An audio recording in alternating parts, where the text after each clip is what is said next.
Hey, welcome to the Blazing Laser Show with me, Blazing Laser Weiss. I guess Rabbi Blazing Laser Weiss to you. Um, so we relaunched. We have a new studio. I couldn't be more excited, and we're getting back into it starting right now. It's pretty interesting, and I hope not unfortunate that maybe the first thing I'm going to be talking about is something that is a little bit controversial. And that is that there is an upcoming bill about homosexuality in the Senate. The bill is actually a bill that is supposed to protect same sex marriage. Um, and it's bipartisan. So that's great, right? It shows that our government can still get together to do things together. For example, when it comes to sending billions of dollars to Ukraine, that can happen lightning fast. Border walls will take years of debate and struggle. Joe Biden is currently building it, so it is bipartisan, right? So, but years of struggle and debate, and in the end, it's done away from the public eye. But sending money to Ukraine, literally overnight. Um, and the reason why is pretty obvious. If you follow politics for a long time, you always find that things that have a tremendous economic negative impact for the government or corporations are very difficult to pass in the United States. Things that are cultural, ideological, or make a profit for corporations are usually very bipartisan.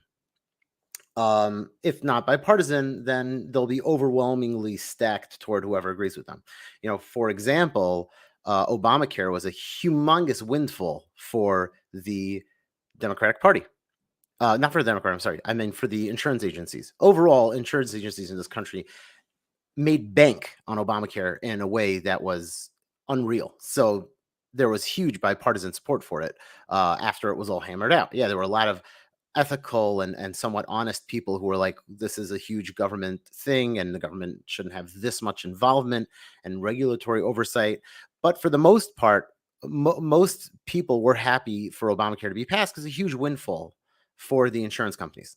Um, and ideological stuff again passes very easily. There'll be lots of bills and laws passed about same-sex marriage and transgender rights. These types of things are championed in the news.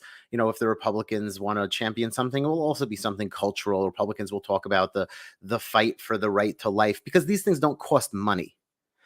Since they don't cost corporations and industries money, um, there's generally going to be something they'll fight about it. They'll fight for it. When it comes to, for instance, mandating vaccines or at least mandating insurance companies pay for vaccines, again, that's a windfall. That means there's a lot of money. Somebody's making huge amounts of money. Billions of dollars were made.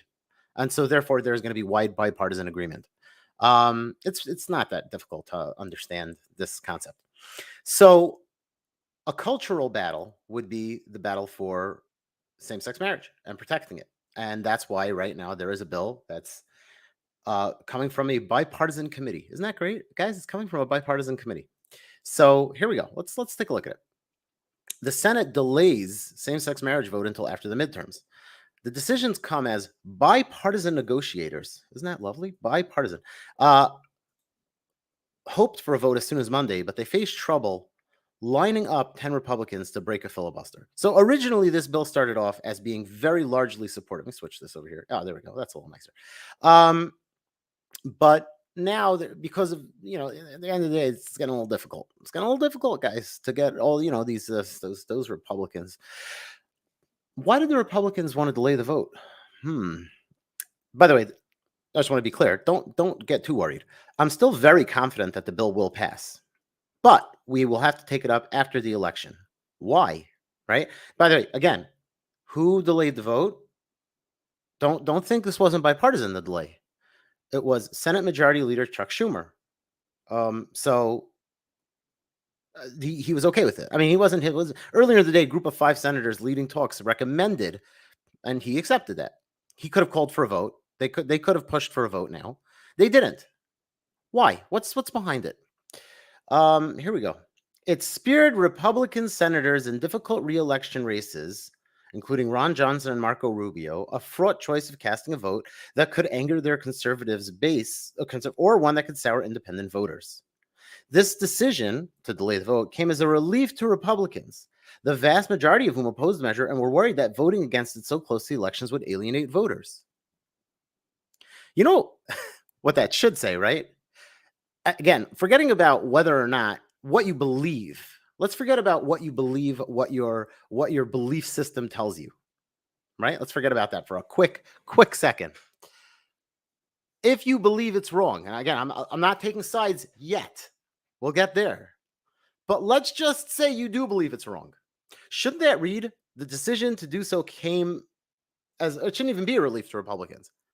Which shouldn't even be a relief to Republicans. It should be like the decision came as a disappointment to Republicans who were excited to vote with their conscience and do what they knew was right. Now, even if it's not going to say that, it should at least say the decision came as a relief to Republicans who knew they would have to vote against it because it's the right thing to do and knew that it would upset some people. But no, rather, the only thing they were relieved about is that they can not alienate voters. Yeah, right? This is not my quote. I think it's Thomas Sowell who said, I don't want to misquote anyone, but I think it was Thomas Sowell who said that the politicians are mainly concerned about their own problems, number 1, 2, and 3 of which are getting reelected, right? That's their priorities. Not you. Because alienating voters is what they're concerned about and not doing what's right. Shouldn't that say they were worried about they were worried about alienating voters? Who cares? What? You have to do the right thing, right? You have to do what God wants and what's right, not what will or will not alienate voters. So whatever. Let's just defocus that for a second. And let's talk about why this bill bothers me more than anything else that's going on in our culture right now. One of the most impactful things that I ever saw on a news program, specifically in my life, and it left an indelible impression on me to the extent that until this day, I often tell people about it. And I often say to them, I'll tell them this story. I'll say this. When I saw this in high school, it had a massive impact on me. Back in the 90s, I was in high school, was when the debate about homosexuality and same-sex marriage was probably at a peak in this country. And I don't know, maybe some people will say it was earlier, but there was a lot going on. There was the Defense of Marriage Act, and there were all tons of things going on. And back then, there were still politicians who had the guts to go on hostile news shows. I don't remember what the 90s equivalent of CNN or MSNBC was, but maybe it was CNN and MSNBC. I'm not going to pretend I remember. But whatever it was, politicians would go onto hostile shows and they would talk proudly about the fact that they were pro traditional marriage because culturally it was still acceptable. It was not political suicide in this country yet to say, I believe in this, right? And people would quote the Bible as a defense and say, this is biblical marriage. This is what marriage is. Over time, that petered out. And I remember in the 90s, one such politician was on a news program and there were 2 reporters on the panel with him. And they said to him, why are you so opposed to same-sex marriage as being institutionalized? And they weren't debating whether or not someone should be arrested for doing that. I think we had already sort of passed that point even then in this country. Right. And that itself is a whole different argument. If I think something is wrong or sinful, does that mean I think should be arrested for committing a sin? If the sin is moral and not something that society, okay, that's a whole different debate. They weren't debating that. They were just debating about the idea of institutionalizing it and making it equal to and promoting it as much as heterosexual marriage. And he said, well, it's a slippery slope. He actually said that. And the people on the panel burst into peals of laughter. They thought it was the most hilarious thing they'd ever heard. Look at this guy, slippery slope. And one guy on the panel said, why? If you legalize same-sex marriage, what do you think is going to happen next? We're going to legalize incest. He was laughing. Oh, it was so funny. Oh, as if anyone would ever think of anything so crazy. Oh, my gosh. By the way, side note, it's now legal in many places in the world, officially. Second side note, this is something that other people have spoken about. think Candace Owens on her show recently spoke about this issue. It turns out that it's one of the most searched terms on websites that display inappropriate material. They track these things apparently. Yeah, who knew where that would go, right? In any case, let's move away from that for a second again, and let's go back to the fact that they just burst into laughter at him, and he was like embarrassed. He didn't know what to say. He didn't really have a good answer to, like, yeah, I don't know. I guess it sounds a little silly. I don't know. What? No, the problem is that he was wrong. It's not a slippery slope. That's ridiculous. Slippery slope is an argument that to me is a fallacy. I hate that argument. I hate when people use the slippery slope argument, because the real response to the slippery slope argument is it wrong or not? Don't tell me it's a slippery slope. Who cares? If it's okay, then who cares what it will lead to? And if it's not okay, why do I have to worry about what will happen later? Case in point, there are a lot of people who end up doing drugs in alleyways and overdosing and dying. You know how you could never wind up in an alleyway doing drugs? If you stay inside your house. Perhaps you shouldn't leave your house. It's a slippery slope. You might wind up in an alleyway dead. Stay inside, kids. That's ridiculous. The slippery slope argument is silly. If it's wrong, if the reason it will lead to other things is because it's wrong, so explain why it's wrong. And then we can talk about how, because you're doing something wrong, it will cause a certain breakdown in morals or moral ideas or something like that. But you got to tell me why it's wrong. Don't just tell me it's a slippery slope. Okay. So what is the problem? I just remember the impact it had on me. It was so dramatic. I was thinking, like, yeah, he looks like such an idiot.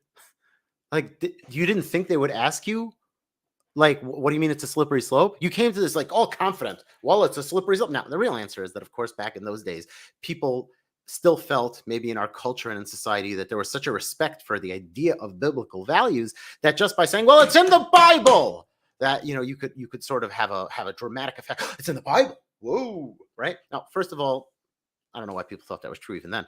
But perhaps more importantly, two things. More importantly, it's not true now. Sorry. But even more importantly, the reason it fails is because there are so many people who just use it fraudulently. And when you cry, you know, it's like the boy who cried wolf. How many people didn't really understand or have any underpinnings to their values, but would just pound the Bible, right?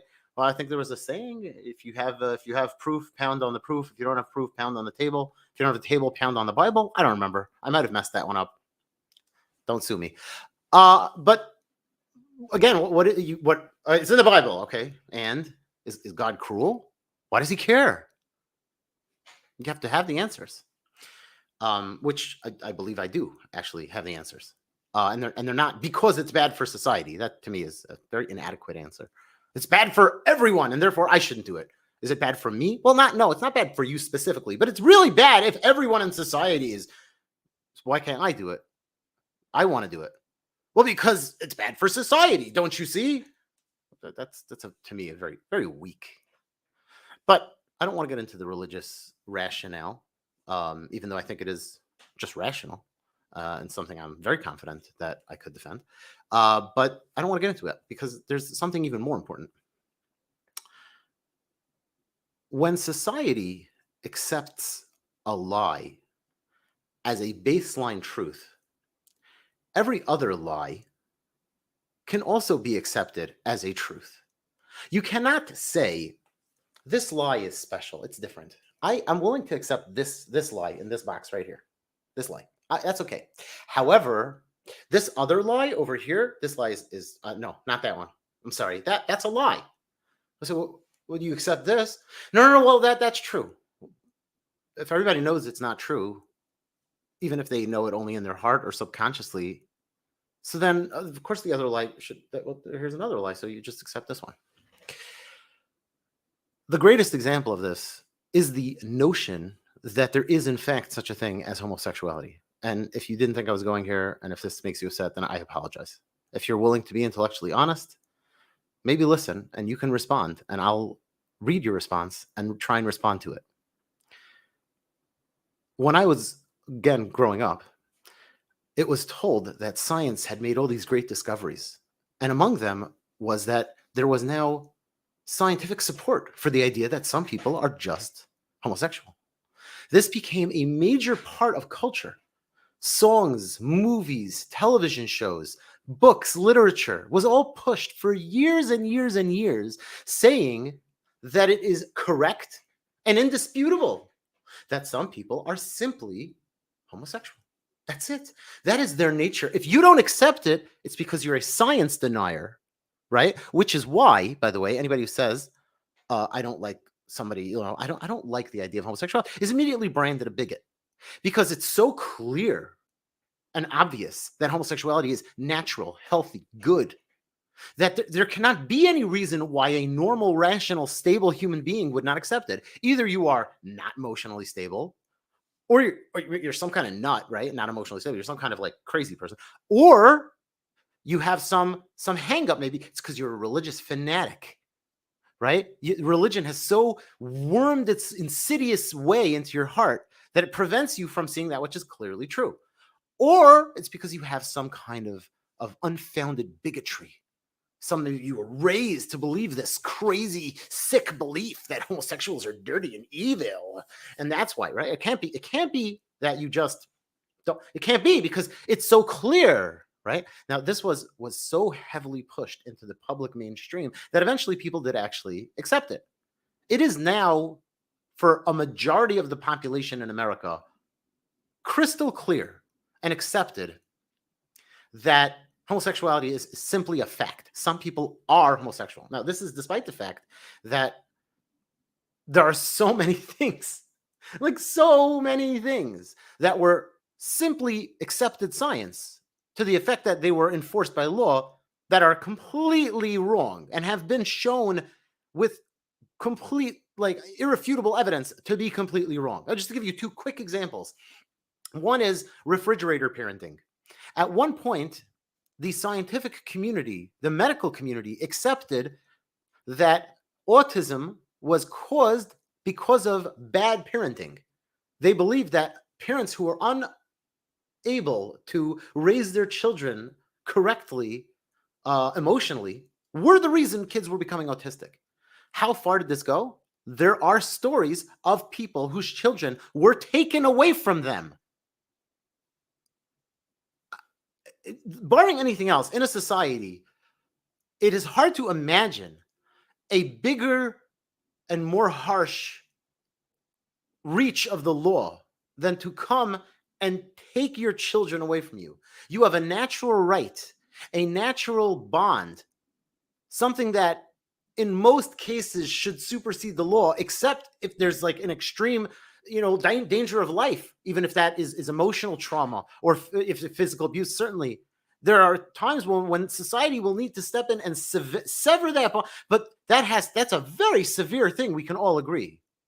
And they did it. They took people's children away from them because those children became autistic. And people in the medical community, the process would go like this, which a child would display signs of autism. Children would go to the doctor. The doctor would say, oh, it's because of your parenting. You must do XYZ. It wouldn't help because that wasn't the cause of autism. And then the parents would go back and the doctor would say, you are clearly abusing this child or incapable of raising him properly, and we have to get services involved. One of the most gut-wrenching things I ever read was by a mother who went through this experience and believed for many years that the reason her child became autistic was because of her. This has been totally and thoroughly debunked. Everything I just said is Googleable. Go for it. I'm not going to do it for you. Totally, thoroughly debunked. It is absolutely false. With incontrovertible scientific evidence, we understand to an extent. Autism is still a tremendous mystery, but we know for sure it is not caused by bad parenting. At all. Zero. We destroyed people's lives because of it. Okay? So, science says something's true, doesn't mean anything. The other is probably the biggest lie of all time, literally, and it's something I've spoken about before, and I'll speak about it again. The greatest lie that has ever been told in all of human history, which is that there's a thing called evolution, and that human beings actually descended from a chain of life forms that go back to some kind of simple organism. This has been thoroughly debunked, thoroughly, beyond any shadow of a doubt. I don't, not again, not it's a belief or not, well, there's enough evidence on both sides that a person could choose to not accept it if he doesn't want to, but and my scientist could beat up your scientist. No. It's gone. One of the best analysis of this, the scientific community by and large knows this well. If you find a scientist who is honest and is willing to look past any propaganda and any of his own biases, he'll tell you this. But if you want to see it inside with the evidence spelled out for you in a way that anyone who has, a decent IQ can understand, you can look up Dr. Lee Spetner's book, Not by Chance. It's available on Amazon, where all he does is lay out the science. There is no bias. There is no religion. None of that garbage. It's all quote unquote garbage. It's all science. That's it. And it will explain to you why it is 100% clear that evolution is false. That's all. Several different proofs he lays out. Each one could stand on its own. Guess what's taught in schools even today? Evolution. They still teach it. So the fact that society tells us that something is true certainly isn't a reason to believe that it's true. Now, let's move on. A bunch of years ago, I personally felt bothered, and I'm not going to pretend that the reason wasn't religious. As a religious person, it bothered me, the idea that some people are just born homosexual, especially because God in the Bible commands us to have children. It's an extremely important thing. It's one of the considered of paramount importance, one of the most important things that a person does in his life, right? And some people cannot have, but you have to try. And the idea that, and those children, by the way, are supposed to be from a certain kind of relationship. And as the Sefer HaChinuch, the book of Torah education, explains, this is an ancient commentary, not a modern one, that part of the idea of heterosexual marriage is that God wants children specifically to be born into a union of a loving husband and wife. Specifically of a loving husband and wife who are in an intimate relationship emotionally and physically and psychologically and have this powerful bond. Not just that it means you should have, it's like one person, I heard a person answer this once again in the time when people, again, just sort of accepted this as something that was obviously true. I heard a Jewish person address this question, and he said, well, it's difficult if you're born homosexual to engage in this procreative act that is prescribed by the Torah, but it's just something you have to do. You have to push yourself to do it. And you may not love it, but you can be capable of it, and you have to not give it. And yes, you have a unique challenge. Baloney. That disregards the idea that the Torah doesn't just want children to just exist through a physical act. That is not what God wanted. God wants children to exist in a very specific type of context. And that context is in the context of a loving husband and wife who have the kind of relationship that God desires for a husband and a wife to have. So it seemed very strange to me that which is incumbent on every person is something that some people should just be born with, basically not even the capability of doing. Now, just theologically, because I think it's relevant, in case you think, you'll ask me two questions. You'll say, question one, let's say it is impossible for some people. Is that necessarily a problem? If a person is truly homosexual, meaning he cannot form a relationship with women the same way he can with men, sort of the opposite of a heterosexual person who we would say cannot form a relationship with a man the way he could form a relationship with a woman. So, right, if the homosexual is truly that, and maybe it's not for him. Maybe he simply can't fulfill this particular. We know there are some people who simply can't fulfill certain obligations, right? So if maybe you'll ask me that question. To that, I would answer you that from a theological perspective, that's not valid, because the Rishonim, which is the Hebrew word for the early commentaries. This means that this is not some modern idea or some thought that came in response to something else, but 900 years ago, people already asked questions like this on other aspects of the Bible. For example, the Bible says, "Thou shalt not covet thy neighbor's wife or donkey," right? By which, by the way, those are a reference to all possessions. You're not to covet that which is your neighbor's. And the Evan Ezra, who is one of these early commentators, says, how can God command you to do something which you may not necessarily be able to control? It's possible sometimes that you'll wish you had something and you'll see your neighbor has it and you'll say, I wish I had that. And then you're in violation. And he answers that although almost impossible to reach this level, it is actually possible. What was the question? What was bothering him? What was bothering him was that if something is almost impossible, that's okay. But if something is actually impossible, that's not okay. God can't tell you to do something that's impossible. Oh, but what about the fact that some people are born without a hand, so they can't put on phylacteries, so the boxes that Jews put on? But again, that's not something that's blocked from him because of something that's about his nature. That's a physical reality that we could see. The only times that we allow something to be impossible is if you simply don't possess the physical reality for it. So if someone is not from a certain class of people, like we have in the Jewish world, we have Kohanim. Kohanim and are people who can fulfill certain mitzvos, certain commandments that other people can't. But that's because they were born differently. They came from a lineage that has this in it. I don't want to get too theological, but the point is that we see from the early commentaries. Again, this is not, I like that it's from the early commentaries because it's not some modern thing. I didn't think it up. It's not like some modern thinker was like, yeah, well, this may be, no, 900 years ago, they were already talking about this. And the consensus throughout the ages has always been that God does not ask of you to do the impossible. If God says do something, it is possible. And I want to address something else, which is, how do I know that this is of paramount importance in Judaism? The Gemara, the Talmud teaches that when a person dies, they will ask him a few questions, not that many. And these are pre his trial in heaven. And one of those questions is, did you engage in the act of procreation? That's how important it is.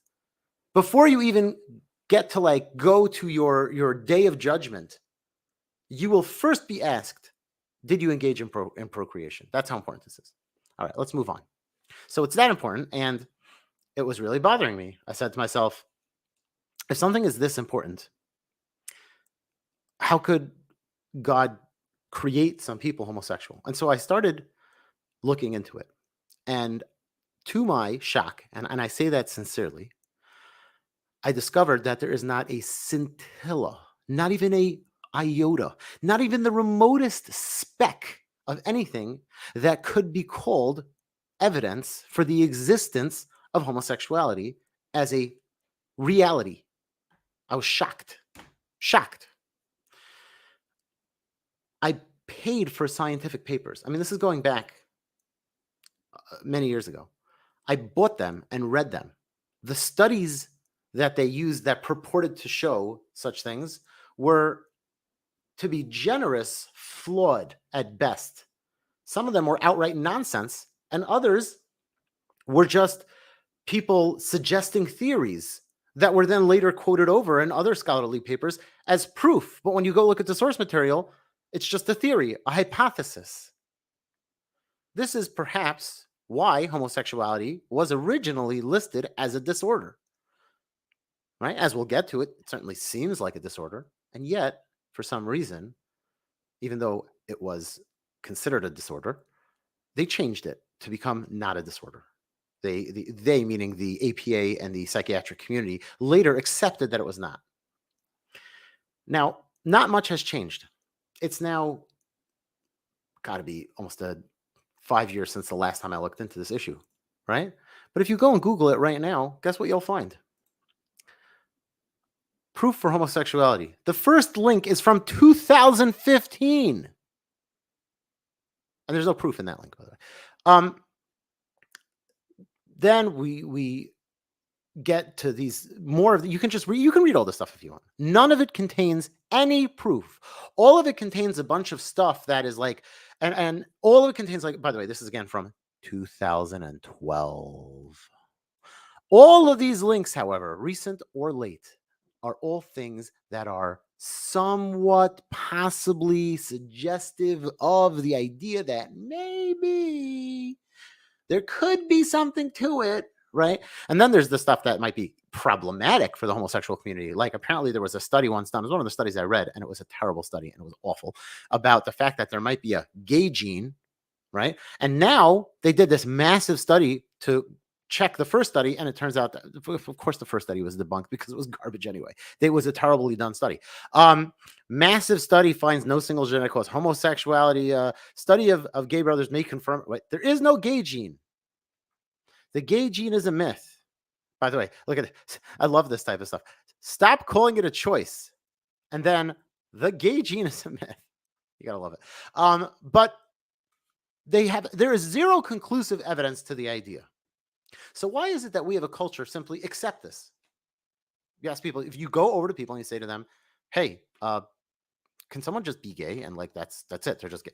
The majority of Americans will say, by polling at least, will say, yeah, I do accept that. Why? Based on what? And people will tell you, what do you mean? There's evidence. And by the way, if you would have gone to someone, I believe it was back in the 70s, and said to them, do you believe autism is caused by bad parenting? I would have said, yes. Yes, I do believe that. Right? And yet it's not true. So what do you do? If you go to people today and you say, do you believe in evolution? Yes. What do you mean? It's been thoroughly debunked.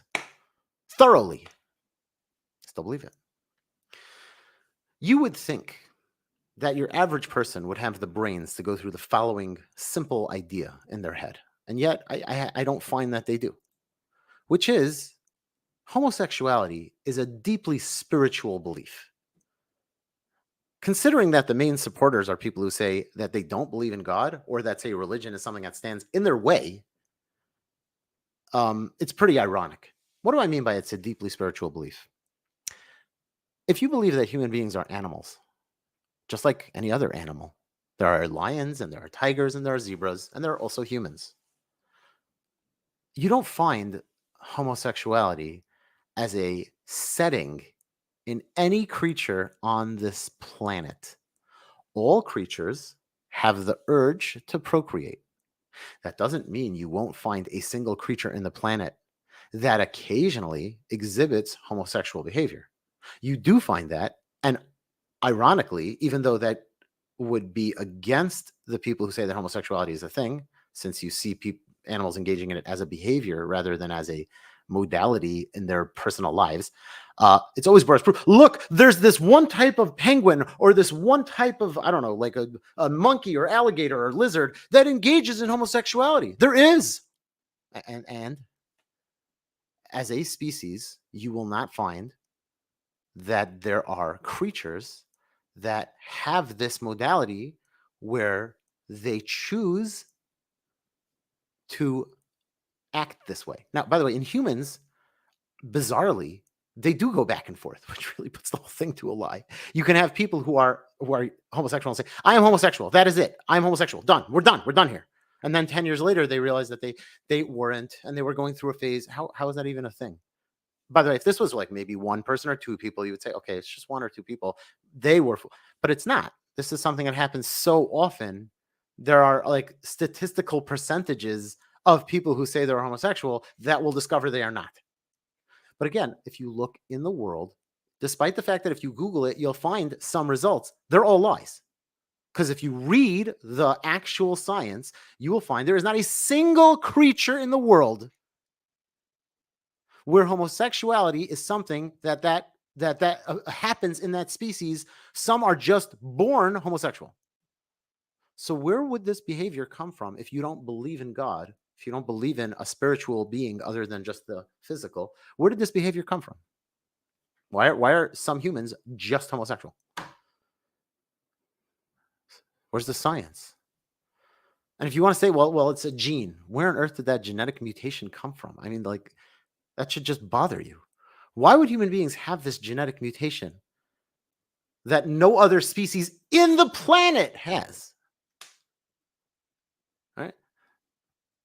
Certainly would go against the idea of evolution, since evolution would bring us more toward procreation.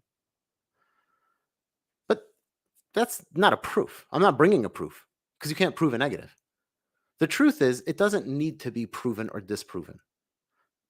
The idea that a person should prefer something that his body is not naturally made for versus what his body is naturally made for itself is something that should require dramatic amounts of evidence. And yet there is none. Not there is a little bit, there is some. Other than the fact that people say they are, there is actually zero evidence. I stress that because there are two problems here. One problem is that, well, you'll say the fact that there's no evidence doesn't prove, it doesn't prove, it doesn't. I don't need to prove it. You see, even if I don't prove it, society still accepted it. So problem one is I don't think it is true. But problem two is much bigger. Why has society accepted as a truth something that is not necessarily true? It might be true. Let's just say the jury's out. Let's say I'll give you that. Who cares? So let's say the jury's out. So say that. But we don't say that. We as a society say the following. Homosexuality is true. It's real. There are people who are simply homosexual. The end. Okay. So how, as a conservative, are you going to defend the idea that men cannot become women? Oh, sort of standard conservative belief for now, even though there are already people who are conservative who are saying that they don't believe that. But let's say you do. I don't see how you could defend it. If I was talking to you, I would throw this in your face. I'd say, excuse me, Senator, whatever. Senator Rubio, do you believe that there are people who are homosexual? Oh, yes, of course. I know certainly people who are homosexual. Oh, okay. So then maybe there are people who are trans. Whoa, that's against science. Oh, what's the science behind homosexuality? Well, it's true. Obviously, right? The people yell at you. You're trying to erase my existence. Are you trying to erase? You're trying to erase me. Is that what's going on? I mean, okay. I don't know. I don't even know how to respond to such stupidity. Nope, you exist. Whether or not you like having sex with men, which is not anything to do with your setting that precludes you from having a relationship with women. You're not claiming that you enjoy something. That's very believable. Sex with men has been enjoyed since the ancient Romans and Greeks, probably before, I'm sure. Right? People also enjoy having relations with their hands. Does that make them solosexual? No. Something that feels good and they enjoy it. Some people become addicted to it. Does that make them solosexual? No, that's not a sexuality. Some people are in love with themselves. Does that? No, that also doesn't. What about if a person says, I love my hand. I love it. I love my hand so much I gave it a name and I want to marry it. And you're a bigot if you don't. That doesn't prove anything. That's not going to work. So, okay. So you are a certain person who enjoys a certain type of activity that you do. Okay. How does that prove that you are a unique subset of human beings? It doesn't. And you say, but it doesn't disprove it. Again, I don't care if it disproves it. That's a different discussion.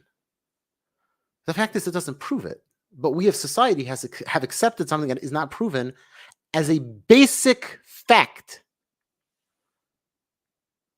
So what about every other thing that you say? We can't believe in the idea that truth is real if we've already given that up. And that's my message today. Until we have the wherewithal within ourselves to admit this, if something isn't true, then we cannot accept that it is.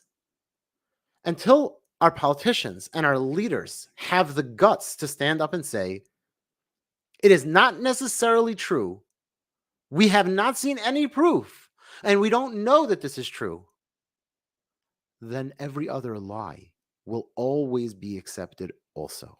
Because why not? I mean, for gosh sakes, why not? You want to claim you're an alligator? What's wrong? Hi, I identify as an alligator. Oh, you mean like that's your neopro? No. I identify as an alligator. You mean that's your like person? No. I am an actual alligator. Sounds like a dumb meme until somebody means it. Until somebody says I am a dragon, which has already happened. Until somebody says I am actually a different race, which has already happened. And what are you going to say? You can't be that. Well, why not? A person can be homosexual. What do you mean? That's real. Yeah, prove it. Prove it. Well, you're a bigot and a racist. Okay, so then I can say the same thing. You're a bigot and a racist if you don't accept me. If you accept one lie as fact, and even if it's not a lie because it's a lie because we're saying it is a fact, that's the lie. If you accept that something that may not necessarily be true is definitely true, I don't know what to tell you. You already lost. And that's where we are. And I'm sorry, but that's why I have to talk about this. Because there is no proof. And again, go Google it. And if you think you have the proof, post it here. I promise that if you post something, you say, this is the proof. I'm not shy. And I'm not embarrassed to be wrong. I will read it online and I will go through it and we will together explore whether or not it proves that this is true. But I haven't seen that yet. And as far as I know, no one else has either. And therefore, the fact that we just accept it and we say, this is true, is the death of truth. So we need to have people, leaders who have the ability and the courage to say that. And that's all I have for today. Thanks for watching this episode of the Blazing Laser Show.